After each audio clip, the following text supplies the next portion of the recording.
وبركاته.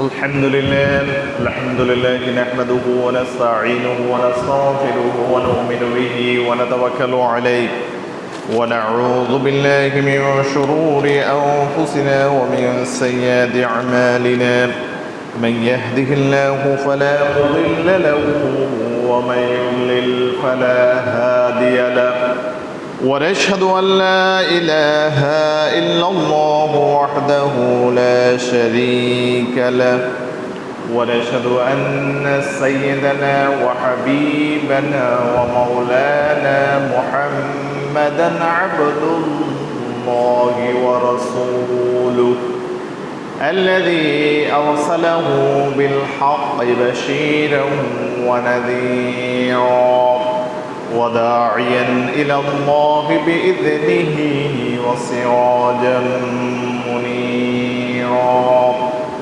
أما بعد فقد قال الله تعالى في كلامه المجيد وفرقانه الحميد: أعوذ بالله من الشيطان الرجيم. بسم الله الرحمن الرحيم.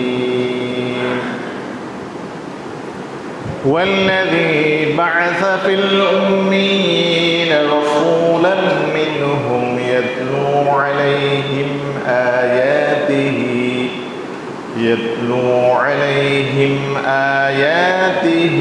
ويزكيهم ويعلمهم الكتاب والحكمة وإن كانوا من قبل لفي ضلال مبين.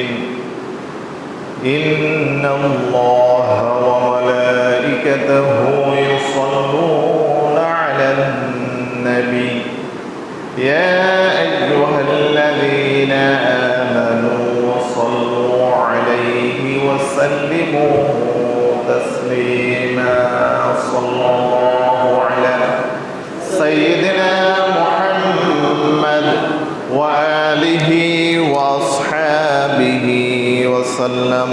صلى الله على سيدنا محمد وآله وأصحابه وسلم. وبعد كما لجامع مسجد সম্মানিত মুসল্লিয়ানে কিরাম, আসসালামু আলাইকুম ওয়া রাহমাতুল্লাহি ওয়া বারাকাতুহু। তো আমরা রাসূলুল্লাহ সাল্লাল্লাহু আলাইহি ওয়াসাল্লামের সিরাত থেকে আমরা আলোচনা শুনছিলাম। তো গত জুমায় আমি কিছু আলোচনা করেছি, তো আজকের ধারাবাহিক আলোচনা করা হবে ইনশাআল্লাহ।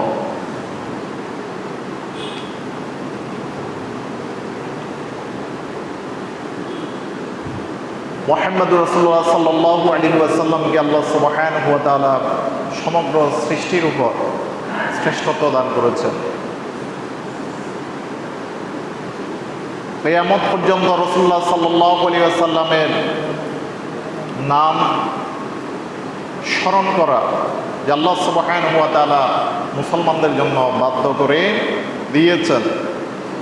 এই পৃথিবীতে যতদিন পর্যন্ত আযান চলবে, যতদিন পর্যন্ত ইকামত চলবে, যতদিন পর্যন্ত তাশাহুদ চলবে, ততদিন পর্যন্ত মুহাম্মদুর রাসূলুল্লাহ সাল্লাল্লাহু আলাইহি ওয়াসাল্লামের নাম স্মরিত হবে। তো মুহাম্মদ শব্দের অর্থ হলো প্রশংসিত। তো মুহাম্মদ হলো প্রশংসিত, যার প্রশংসা করা হয়, তিনি হচ্ছেন মুহাম্মদ সাল্লাল্লাহু আলাইহি ওয়াসাল্লাম। কারণ মানবীয় সকল উত্তম চরিত্রের চরম উৎকর্ষতায় পৌঁছে গিয়েছিলেন মুহাম্মদুর রাসূলুল্লাহ সাল্লাল্লাহু আলাইহি ওয়াসাল্লাম। আল্লাহ সুবহানাহু ওয়া তাআলা তার প্রিয় হাবিব মুহাম্মদুর রাসূলুল্লাহ সাল্লাল্লাহু আলাইহি ওয়াসাল্লামকে সেই জাহেল আরবদের মাঝে রাসূলুল্লাহ সাল্লাল্লাহু আলাইহি ওয়াসাল্লামকে পাঠান, যারা জেহালতের চরম সীমায় যারা পৌঁছে গিয়েছিল। আল্লাহ সুবহানাহু ওয়া তাআলা বলেছেন, ওয়াল্লাযী বা'আসা ফিল উম্মিয়িনা রাসূলান মিনহুম يتلو عليهم آياته ويزكيهم ويعلمهم الكتاب والحكمة وإن كانوا من قبل لفي ضلال মুবিন। আল্লাহ হলেন সে মহান সত্তা, ওয়াল্লাযী বা'আসা ফিল উম্মিয়িনা, যিনি উম্মীদের মধ্য থেকে একজন রাসূল প্রেরণ করেছেন। তিনি তাদের সামনে তিনি তাদের কাছে আল্লাহর আয়াতসমূহ তেলাওয়াত করে শোনান। ইয়াতলু আলাইহিম আয়াতিহি ওয়া ইউযাক্কিহিম, তাদেরকে পরিশুদ্ধ করেন। ওয়া ইউআল্লিমুহুমুল কিতাবা ওয়াল হিকমা, তাদেরকে আল্লাহর কিতাব এবং হিকমত শিক্ষা দেন। ওয়া ইউআল্লিমুহুমুল কিতাবা ওয়াল হিকমা ওয়া ইন কানু মিন ক্বাবলু লাফি দালালিম মুবিন, যদিও তারা ইতিপূর্বে সুস্পষ্ট গোমরাহিতে নিমজ্জিত ছিল। তো আল্লাহ সুবহানাহু ওয়া তাআলা তার প্রিয় হাবিব মুহাম্মদ রাসূলুল্লাহ সাল্লাল্লাহু আলাইহি ওয়াসাল্লামকে পাঠান উম্মীদের মধ্য থেকে। তো আরবদেরকে উম্মি এই কারণে বলা হতো কারণ তাদের মধ্যে লেখাপড়া জানা লোকের সংখ্যা কম ছিল, সেজন্য তাদেরকে উম্মি বলা হতো। আরেকটি কারণে তাদেরকে উম্মি বলা হতো কারণ তাদের প্রতি ইতিপূর্বে কোনো আসমানি কিতাব নাজিল হয়নি, তারা আহলে কিতাবদের অন্তর্ভুক্ত ছিল না, সেজন্য তাদেরকে উম্মি বলা হতো। রিসালতের কোনো চিহ্ন তাদের মধ্যে ছিল না, তো সেই কারণে তারা অজ্ঞতার চরম শিখরে তারা পৌঁছে গিয়েছিল। আল্লাহ সুবহানাহু ওয়া তাআলা সেই উম্মীদের মধ্য থেকে মুহাম্মদ রাসূলুল্লাহ সাল্লাল্লাহু আলাইহি ওয়াসাল্লামকে বাছাই করেছেন, যে মুহাম্মদ সাল্লাল্লাহু আলাইহি ওয়াসাল্লামের নসব সম্পর্কে, মুহাম্মদ রাসূলুল্লাহ সাল্লাল্লাহু আলাইহি ওয়াসাল্লামের বংশমর্যাদা সম্পর্কে, মুহাম্মদ রাসূলুল্লাহ সাল্লাল্লাহু আলাইহি ওয়াসাল্লামের উত্তম চরিত্র সম্পর্কে, মুহাম্মদ রাসূলুল্লাহ সাল্লাল্লাহু আলাইহি ওয়াসাল্লামের উত্তম আখলাকের ব্যাপারে যারা সবাই জ্ঞাত ছিল, যারা জানতো। তো ইনি হলেন সে মুহাম্মদ সাল্লাল্লাহু আলাইহি ওয়াসাল্লাম যার সম্পর্কে তাদের জ্ঞান ছিল, তাদের জানাশোনা ছিল। রাসূলুল্লাহ সাল্লাল্লাহু আলাইহি ওয়াসাল্লাম নবুয়ত লাভের পূর্বে 40টি বছর সে জাহেল আরবের পরিবেশে তিনি বেড়ে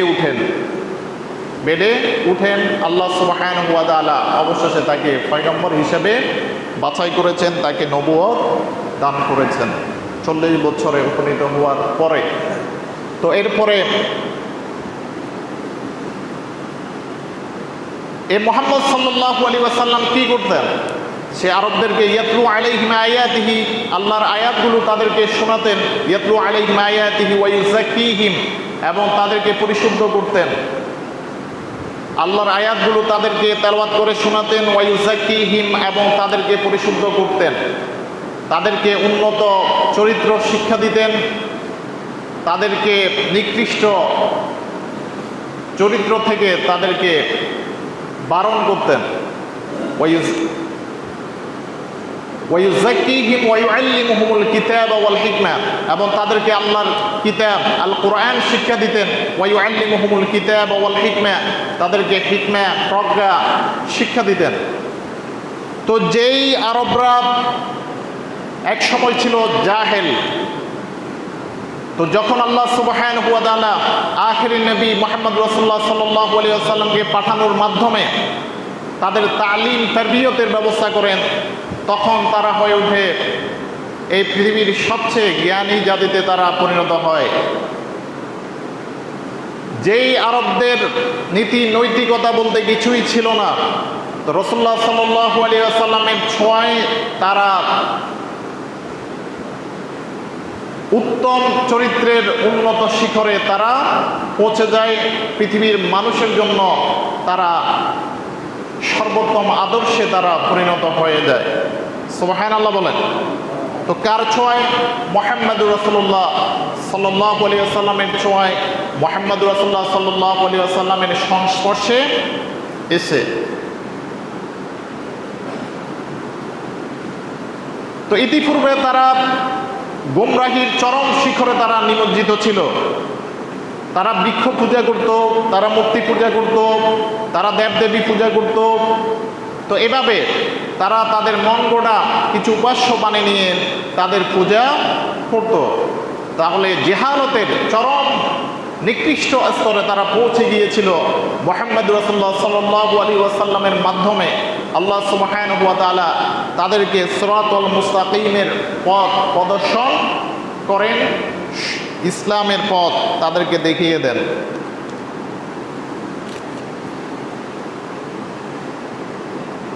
তো আজকে আমি আপনাদের সামনে যে গত জুমার যেখান থেকে আমি শেষ করেছিলাম রাসূলুল্লাহ সাল্লাল্লাহু আলাইহি ওয়াসাল্লামের আম্মাজান খাদিজাতুল কুবরা রাদিয়াল্লাহু তাআলা আনহার সাথে রাসূলুল্লাহ সাল্লাল্লাহু আলাইহি ওয়াসাল্লামের বিবাহ সম্পর্কে আলোচনা করেছিলাম। তো এরপরে রাসূলুল্লাহ সাল্লাল্লাহু আলাইহি ওয়াসাল্লামের বয়স যখন 35 বছর হয়, যখন রাসূলুল্লাহ সাল্লাল্লাহু আলাইহি ওয়াসাল্লাম 35 বছরে উপনীত হন, তখন কুরাইশরা কাবাঘর পুনর্নির্মাণের জন্য তারা একত্রিত হলো। তারা সিদ্ধান্ত নিল যে কাবাঘরে তারা পুনর্নির্মাণ করবে এবং কাবাঘরের ছাদ তারা দিবে। তো সেজন্য তারা ঐক্যবদ্ধ হলো। তো যেই বছর তারা ঐক্যবদ্ধ হয়েছে কাবাঘর পুনর্নির্মাণের জন্য, সে বছর প্লাবনের কারণে কাবাঘরের দেয়ালে ক্ষতি হয় এবং সেটা ভেঙে পড়ার আশঙ্কা দেখা দিয়েছিল। তো তখন কুরাইশরা একত্রিত হয়ে তারা সিদ্ধান্ত নিল যে এই কাবাঘর নির্মাণে আমরা হালাল পয়সা আমরা ব্যয় করব। এখানে কোনো অবৈধ পয়সা, অবৈধ ইনকাম আমরা ব্যয় করব না। তো তারা সিদ্ধান্ত নিল যে আমরা বেশ্যাবৃত্তির মাধ্যমে উপার্জিত কোনো অর্থ এখানে ব্যয় করব না। এরপরে আমরা সুদের মাধ্যমে অর্জিত কোনো অর্থ আমরা ব্যয় করব না। এরপরে লুণ্ঠিত কোনো সম্পদ আমরা এই কাবাঘর নির্মাণে আমরা ব্যয় করব না। তো তারা সকলেই এই সিদ্ধান্ত নিল, কিন্তু কেউ কাবার দেয়াল ভাঙ্গার জন্য, মেরামতের জন্য, কাবার দেয়াল ভাঙ্গার জন্য কেউ সাহস করছিল না। তো তখন সর্বপ্রথম ওয়ালিদ ইবনে মুগীরা আল মাখজুমি তিনি কাবাঘরের দেয়ালে আঘাত করেন এবং কাবাঘর মেরামতের কাজ তিনি শুরু করেন। তো কাবাঘরের দেয়াল ভাঙ্গার পরে যেহেতু কোনো সমস্যা হয় নাই, তো তারা বুঝতে পারলো যে এটা আল্লাহর ফায়সালা আছে, এতে কোনো কি সমস্যা হবে না।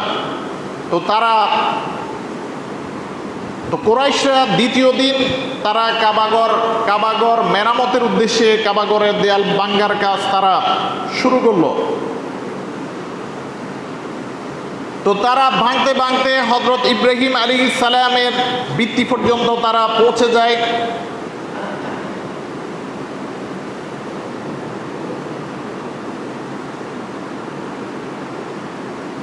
তো কাবাঘর মেরামতের জন্য প্রত্যেক কবিলার লোকদেরকে সেখানে বাছাই করা হয়, যাতে করে প্রত্যেক কবিলা থেকে, প্রত্যেক গোত্র থেকে সেখানে লোক অংশগ্রহণ করতে পারে, কেউ যাতে বাদ না যায়, কেউ যাতে আপত্তি না করে।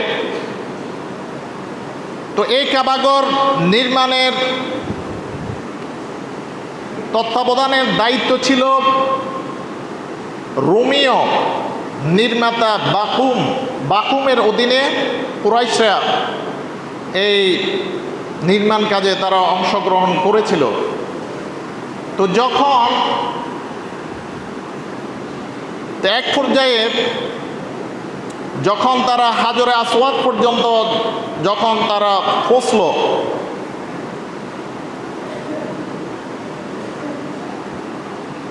তো তখন তারা এই হাজরে আসওয়াদ নিয়ে তাদের মধ্যে মতানৈক্য দেখা দেয়।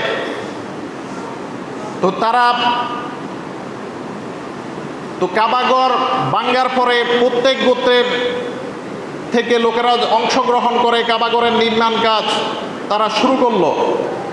কিন্তু হাজরে আসওয়াদ নিয়ে তাদের মধ্যে মতানৈক্য দেখা যায় যে হাজরে আসওয়াদ কে রাখবে, কোন গোত্রের লোকেরা লাগবে, এটা নিয়ে তাদের মধ্যে মতানৈক্য দেখা দেয়। তো অবস্থা এমন হয়ে যায় যে তারা এই হাজরে আসওয়াদ রাখার এই সম্মান গ্রহণের জন্য তারা অস্ত্র তুলে নেওয়ার উপক্রম হলো, যুদ্ধ বেঁধে যাওয়ার উপক্রম হলো। তো তখন আবু উমাইয়া ইবনে মুগীরা আল মাখজুমি, তো কুরাইশদের একজন বিশ্বস্ত নেতা ছিল। তো সে বলল যে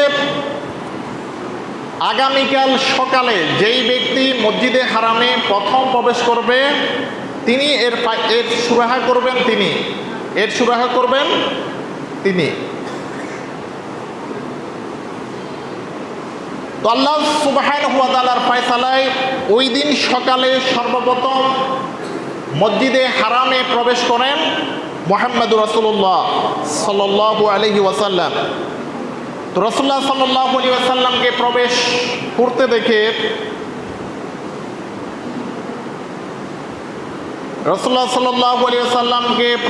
করতে দেখে তারা চিৎকার করে উঠল, হাযাল আমিনু রাদিনাহু হাযা মুহাম্মদ, এই হচ্ছে আমিন, ইনি হচ্ছেন বিশ্বস্ত লোক। হাযাল আমিন রাদিনাহু, যে আমরা তার ফয়সালায় আমরা সন্তুষ্ট। হাযা মুহাম্মদ, ইনি মুহাম্মদ সাল্লাল্লাহু আলাইহি ওয়াসাল্লাম। তো তারা রাসূলুল্লাহ সাল্লাল্লাহু আলাইহি ওয়াসাল্লামকে ফয়সালাকারী মেনে নিল। তো মেনে নেওয়ার পরে রাসূলুল্লাহ সাল্লাল্লাহু আলাইহি ওয়াসাল্লাম তিনি তাদের এই সমস্যা সমাধানের জন্য তিনি সিদ্ধান্ত গ্রহণ করেন। তিনি মক্কার বিভিন্ন শাখার গোত্র প্রধানদেরকে ডাকলেন, একটা চাদরের মধ্যে হাজরে আসওয়াদকে রাখলেন। তো রাখার পরে তিনি সবাইকে বললেন, যে গোত্র প্রধানদেরকে বললেন যে আপনারা এটা হাজরে আসওয়াদের ওই স্থান পর্যন্ত আপনারা নিয়ে যান। তো তারা নিয়ে গেল, হাজরে আসওয়াদ যেখানে রাখা হয় সে স্থান পর্যন্ত নিয়ে গেল। রাসূলুল্লাহ সাল্লাল্লাহু আলাইহি ওয়াসাল্লাম নিজ হাতে সেটা সস্থানে, হাজরে আসওয়াদকে সস্থানে রেখে দিলেন। তো এটা তারা মেনে নিল। ফলে তাদের কারো মধ্যে কোনো ধরনের প্রতিহিংসা আর কাজ করে নাই। রাসূলুল্লাহ সাল্লাল্লাহু আলাইহি ওয়াসাল্লামের ফয়সালা তারা সকলেই মেনে নিয়েছিল।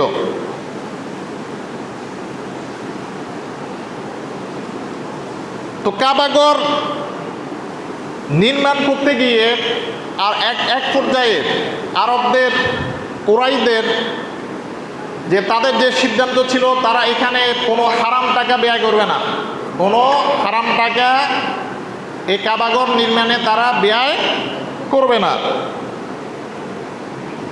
তো তাদের সিদ্ধান্ত মোতাবেক তারা নির্মাণ কাজ শুরু করলো। কিন্তু ইতিমধ্যে তাদের হালাল টাকা শেষ হয়ে গেল।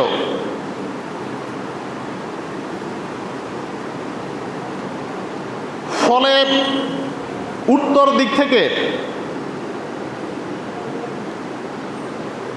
6 হাত অবশিষ্ট রেখে তারা তাদের কাজ সম্পাদন করলো। তো সেই স্থানটা প্রসিদ্ধি লাভ করে হিজর এবং হাতিমে কাবা নামে সে স্থানটি প্রসিদ্ধি লাভ করে। তো কাবাঘরের দেয়াল 15 হাত পর্যন্ত উঁচু করা হলো, অভ্যন্তরে 6টি পিলার দেওয়া হলো এবং উপরে ছাদ দেওয়া হলো। তো এভাবে চতুর্ভুজ আকৃতির কাবাঘর নির্মাণ করা হলো। তো এভাবে কুরাইশরা তাদের নির্মাণ কাজ শেষ করে। তো রাসূলুল্লাহ সাল্লাল্লাহু আলাইহি ওয়াসাল্লামের বয়স আস্তে আস্তে বাড়তে থাকে, তিনি 40 বছরের কাছাকাছি তিনি পৌঁছে যান। তো রাসূলুল্লাহ সাল্লাল্লাহু আলাইহি ওয়াসাল্লাম যে নবী হবেন, তিনি বিশ্ব মানবতার মুক্তির দূত হবেন, তিনি বিশ্ব মানবতার মুক্তির দিশারি হবেন, এটা শৈশব, কৈশোর, যৌবনে সেটার প্রমাণ দেখা যায়। কারণ রাসূলুল্লাহ সাল্লাল্লাহু আলাইহি ওয়াসাল্লাম সেই জাহিলি যুগের কোনো অনৈতিকতায় তিনি লিপ্ত ছিলেন না, কোনো ঝগড়া ফাসাদে তিনি লিপ্ত ছিলেন না, খুন রাহাজানিতে তিনি লিপ্ত ছিলেন না, কোনো ধরনের অশ্লীলতায় রাসূলুল্লাহ সাল্লাল্লাহু আলাইহি ওয়াসাল্লাম সম্পৃক্ত ছিলেন না। রাসূলুল্লাহ সাল্লাল্লাহু আলাইহি ওয়াসাল্লাম তার জাতির এই দুর্দশা দেখে তিনি ভাবতেন, তিনি চিন্তা করতেন, ধ্যানমগ্ন হতেন কিভাবে তার জাতিকে, তার স্বজাতিকে এর থেকে বেরিয়ে আনা যায়, এই জেহালত থেকে, এই ইগনোরেন্স থেকে, এই অজ্ঞতা থেকে তাদেরকে বের করে নিয়ে আনা যায়, এবং তারা যে তাওহীদকে অস্বীকার করে, এক আল্লাহর ইবাদত বাদ দিয়ে তারা বহুত্ববাদে তারা যে বিশ্বাসী হয়ে গেছে, এই বিষয়গুলো রাসূলুল্লাহ সাল্লাল্লাহু আলাইহি ওয়াসাল্লামকে পেরেশান করে তুলেছিল। তিনি এগুলো নিয়ে ভাবতেন, এগুলো সমাধানের জন্য তিনি চিন্তা ভাবনা করতেন। তো রাসূলুল্লাহ সাল্লাল্লাহু আলাইহি ওয়াসাল্লাম শৈশব থেকে তিনি বিশ্বাস হিসাবে তিনি পরিচিত ছিলেন, আমিন সাদিক, সত্যবাদী হিসাবে তিনি পরিচিত ছিলেন। তিনি সার্বক্ষণিক তিনি ব্যস্ত থাকতেন, দীর্ঘ সময় তিনি চুপ থাকতেন, প্রয়োজন ছাড়া তিনি কথা বলতেন না। এটা ছিল রাসূলুল্লাহ সাল্লাল্লাহু আলাইহি ওয়াসাল্লামের কিছু বৈশিষ্ট্য।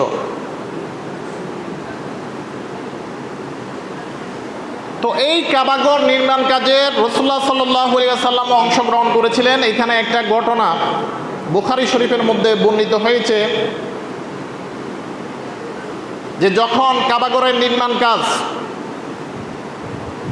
শুরু হলো, তখন নবী করিম সাল্লাল্লাহু আলাইহি ওয়াসাল্লাম এবং তার চাচা আব্বাস, নবী করিম সাল্লাল্লাহু আলাইহি ওয়াসাল্লাম এবং চাচা আব্বাস ইবনে আব্দুল মুত্তালিব রাদিয়াল্লাহু তাআলা আনহু পরবর্তীতে তিনি ইসলাম গ্রহণ করেন। তো উভয়ে পাথর বহন করে কুরাইশদের কাবা নির্মাণের কাজে সহযোগিতা করত। তো আব্বাস রাদিয়াল্লাহু তাআলা আনহু নবী করিম সাল্লাল্লাহু আলাইহি ওয়াসাল্লামকে উদ্দেশ্য করে বললেন যে তুমি তোমার লুঙ্গি খুলে তুমি তোমার কাঁধের উপর রাখো, যাতে করে যে তুমি যে পাথর বহন করতেছ, পাথর বহন করতে গিয়ে যে যন্ত্রণা ভোগ করতেছ, এটা লাঘব হয়ে যাবে।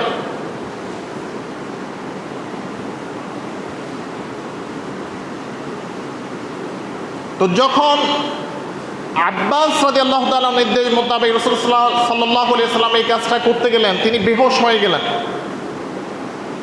বেহুশ হয়ে তিনি জমিনের মধ্যে পড়ে গেলেন। তার চক্ষু আকাশের দিকে উড়াল দিল, অর্থাৎ বেহুশ হলে যে অবস্থা, ওই অবস্থার কথা এখানে বর্ণনা করছে। সুম্মা আফাকা, এরপর রাসূলুল্লাহ সাল্লাল্লাহু আলাইহি ওয়াসাল্লাম হুঁশ আসলো। হুঁশ আসার সাথে সাথে তিনি বললেন আমার লুঙ্গি, আমার লুঙ্গি, ইজারি ইজারি বলে তিনি চিৎকার দিলেন। এরপর রাসূলুল্লাহ সাল্লাল্লাহু আলাইহি ওয়াসাল্লামের লুঙ্গি বেঁধে দেওয়া হলো। তাহলে এভাবে মুহাম্মদুর রাসূলুল্লাহ সাল্লাল্লাহু আলাইহি ওয়াসাল্লামকে আল্লাহ সুবহানাহু ওয়া তাআলা বিভিন্ন সময় হেফাজত করেছেন। এরপর রাসূলুল্লাহ সাল্লাল্লাহু আলাইহি ওয়াসাল্লাম নবুয়তের আগে থেকেই তিনি হেরা গুহায় তিনি ধ্যানমগ্ন থাকতেন।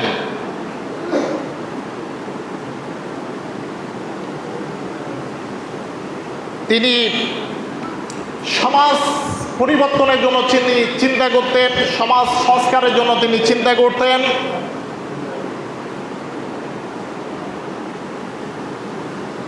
এবং মূর্তি পূজকদেরকে এক আল্লাহর ইবাদতের দিকে কিভাবে নিয়ে আসা যায় সে চিন্তা তিনি করতেন। হযরত আয়েশা সিদ্দিকা রাদিয়াল্লাহু তাআলা আনহা রাসূল সাল্লাল্লাহু আলাইহি ওয়াসাল্লামের নবুয়ত লাভের প্রেক্ষাপট বর্ণনা করেন, যেটি বুখারী শরীফে যে হাদিসটি বর্ণিত হয়েছে। আম্মা জান আয়েশা রাদিয়াল্লাহু তাআলা আনহা বর্ণনা করেন, আউয়ালু মা বুদিয়া বিহি রাসূলুল্লাহ সাল্লাল্লাহু আলাইহি ওয়াসাল্লাম মিনাল ওয়াহয়ি আর-রু'য়া সালিহা। রাসূলুল্লাহ সাল্লাল্লাহু আলাইহি ওয়াসাল্লামের ওহীর সূচনা হয়েছিল সত্য স্বপ্ন যুগে। ফাকানা লা ইয়ারা রু'য়ান ইল্লা জাআত মিসলা ফালাকিস সুবহ। রাসূলুল্লাহ সাল্লাল্লাহু আলাইহি ওয়াসাল্লাম যখন কোন স্বপ্ন দেখতেন, ফাকানা লা ইয়ারা রু'য়ান ইল্লা জাআত মিসলা ফালাকিস সুবহ, সেটা সত্যে পরিণত হতো, সেটা প্রভাত রশ্মির মতো সত্যে পরিণত হতো। সুম্মা হুব্বিবা ইলাইহিল খালা, এরপরে রাসূলুল্লাহ সাল্লাল্লাহু আলাইহি ওয়াসাল্লামের কাছে একাকিত্ব ভালো লাগতো। ওয়া কানা ইয়াখলু বিগারি হিরা, রাসূলুল্লাহ সাল্লাল্লাহু আলাইহি ওয়াসাল্লাম হেরা গুহায় তিনি একাকিত্বে তিনি ধ্যানমগ্ন থাকতেন। তো এভাবে ধ্যানমগ্ন থাকতে থাকতে পরিবারের কাছে ফিরে আসা পর্যন্ত একের পর এক দিন রাত্রি অতিবাহিত হয়ে যেত। রাসূলুল্লাহ সাল্লাল্লাহু আলাইহি ওয়াসাল্লাম এই হেরা গুহায় ধ্যানমগ্ন থাকার জন্য তিনি রসদপত্র নিয়ে যেতেন, কিছু খাবার দাবার এবং পানীয় নিয়ে যেতেন। এরপরে যখন এই খাবার ফুরিয়ে যেত, সুম্মা ইয়ারজিউ ইলা খাদিজা কুবরা রাদিয়াল্লাহু তাআলা আনহার কাছে ফিরে আসতেন। আবার ফায়াতাযাওয়াদু লিমিসলিহা, অনুরূপ কিছু খাবার রসদপত্র নিয়ে যেতেন। হাত্তা জাআউল হক, যেমনি দিন রাত অতিবাহিত হতে হতে রাসূলুল্লাহ সাল্লাল্লাহু আলাইহি ওয়াসাল্লামের কাছে সত্য উপস্থিত হলো। হেরা গুহায় থাকা অবস্থায় রাসূলুল্লাহ সাল্লাল্লাহু আলাইহি ওয়াসাল্লামের কাছে ফেরেশতা জিবরাইল আসলেন, এসে বললেন ফাকালা করা, এরপর এসে বললেন ইকরা, পড়ো। ক্বালা মা আনা বিকারিন, রাসূলুল্লাহ সাল্লাল্লাহু আলাইহি ওয়াসাল্লাম বললেন মা আনা বিকারিন, যে আমি পড়তে জানি না, যে কিভাবে পড়তে হয় সেটা আমি জানি না।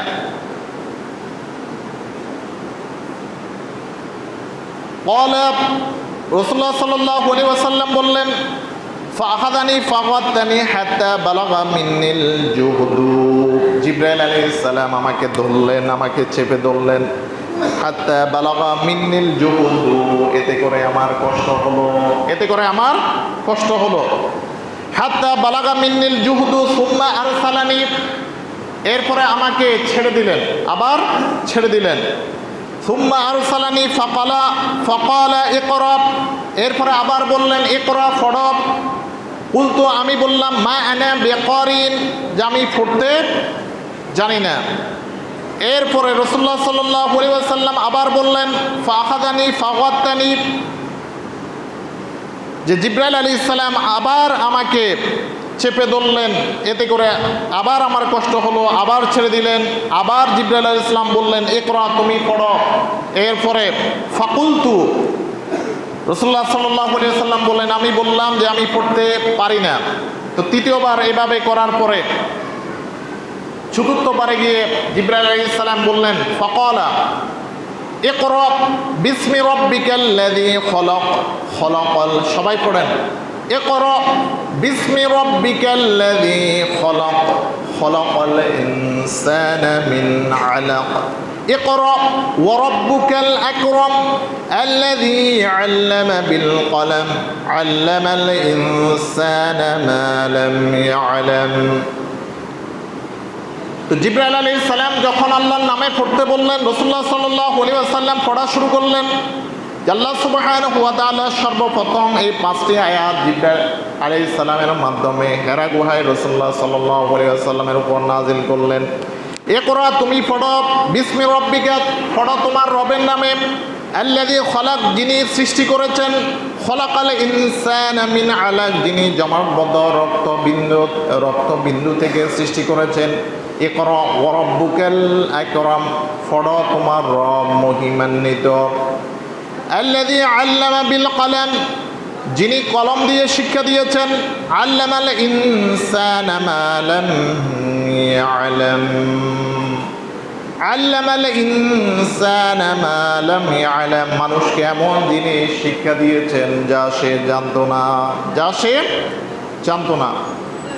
তো আল্লাহ সুবহানাহু ওয়া তাআলা প্রথম এই 5টি আয়াত রাসূলুল্লাহ সাল্লাল্লাহু আলাইহি ওয়াসাল্লামের উপর নাযিল করলেন জিবরাইল আলাইহিস সালামের মাধ্যমে। তো রাসূলুল্লাহ সাল্লাল্লাহু আলাইহি ওয়াসাল্লাম ভীত সন্ত্রস্ত হয়ে গেলেন।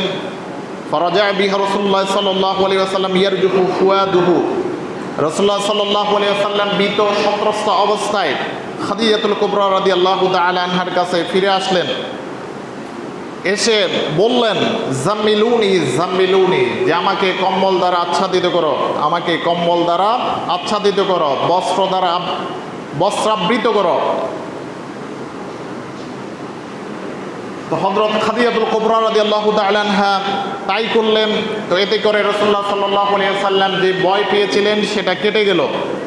ফাকাল লি খাদিজা মালি, এরপরে রাসূলুল্লাহ সাল্লাল্লাহু আলাইহি ওয়াসাল্লাম খাদিজা রাদিয়াল্লাহু তাআলা আনহাকে উদ্দেশ্য করে বললেন, মালি, আমার কি হলো। ফাআখবারাহাল খবর, এরপর রাসূলুল্লাহ সাল্লাল্লাহু আলাইহি ওয়াসাল্লাম তার সাথে ঘটে যাওয়া সব কিছু বললেন।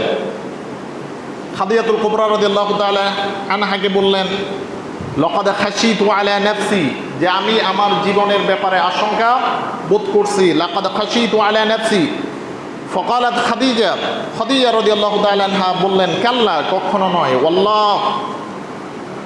ওয়াল্লাহি মা ইউখজিকা আল্লাহু আবাদা ইন্নাকা লাতাসিলুর রাহমা ওয়া তাহমিলুল কাল্লা ওয়া তাকসিবুল মা'দুমা ওয়া তাকরিদ দাইফা ওয়া তুঈনু আলা নওয়াইবিল হক।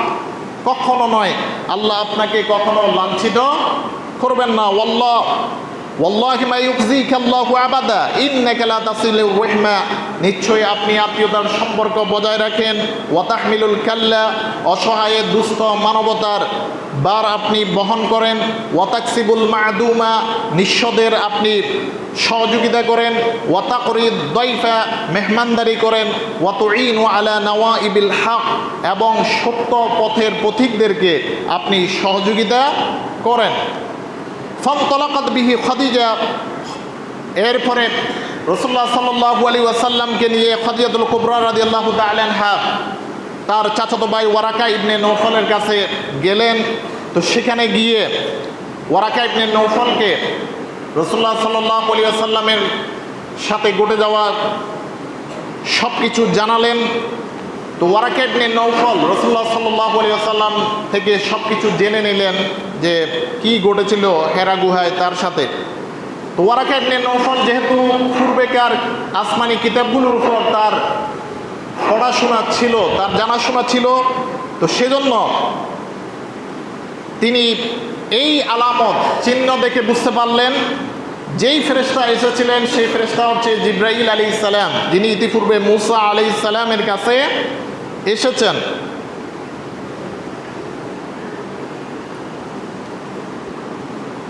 তো হযরত এরপরে ওয়ারাকা ইবনে নওফল তিনি আশ্বস্ত করলেন